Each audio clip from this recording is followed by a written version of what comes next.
Justin, 48 hours can be a long time. That must be tough to take. Yep. Wow. Yeah. How much you hurting after what you thought you'd achieve 48 hours ago? Yeah. Unfortunate situation. Yeah, it's a tough hurt for the group. Myself, I know unfortunately we didn't play or come out with the fire that I expected my team to. I have to find a way to do better to get them adjusted. But I took my hat off to 40 in this group, being undermanned. And just have a tough season like they've been so far, just to come out here and play well. Until you're upset, do you feel that's the poorest performance of the season? Close to it, but not, right then and there. I mean, once again, the guys just have to find a way to do better, execute, and come out with more energy. And like I said, if it was me, need to do better to get them ready to go play. But, these guys are professional basketball players, so they know the effort levels they need to bring today.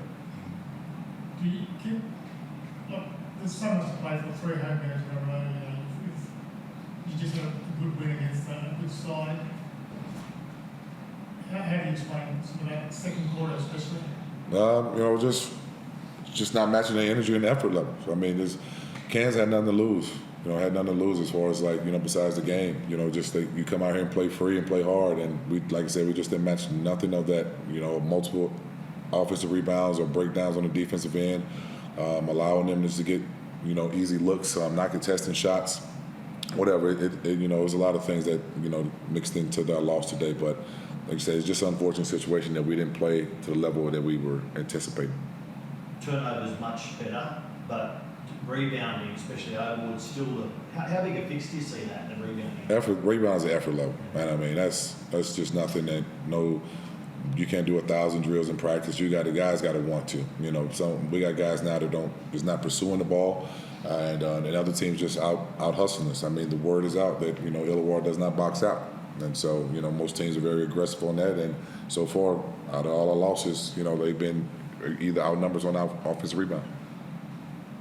There's a positive. Dan Breeder leads the Hawks scoring for only the second time in his career as a Hawk. So there's one positive for you. Yeah, I mean, I'm happy for DG to come in and give a spark. Somebody did some good things out there, but.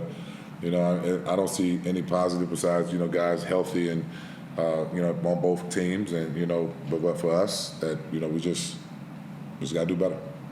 And I don't think, watching the game, I haven't seen so many missed layups. Was that where you put that down? Did you notice that? Like so many... Yeah, I have front row seat to the game today. Yeah. So I noticed it.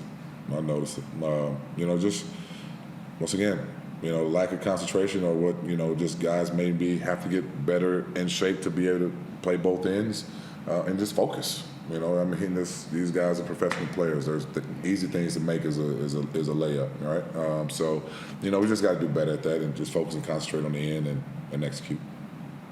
Justin, they lost 11 of 12, and they were without McVeigh, Wardenberg, Rain Smith, and also Alex Higgins-Titcher. Everyone you spoke to said, the Hawks will win by 20 or 30. Do you reckon the players, even though you try not to, subconsciously, it's hard to win the week? Is that, I know you wouldn't use it as an excuse, but could that have been an element tonight?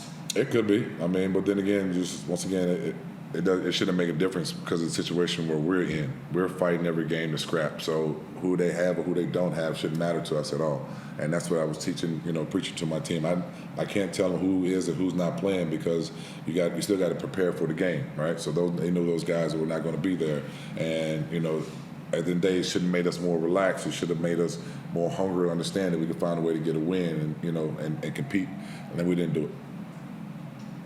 I mean, I think there was a stat, and I probably got to take stats, but there was a stat where Cairns have never won off a rest rate and coming in over 10.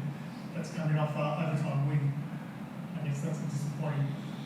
Yeah, I mean, anything's disappointing when we lost. Stat or no stat, I wouldn't know, I wouldn't care, but I just care about what we didn't do on that court, and those guys in that locker room have to get it better.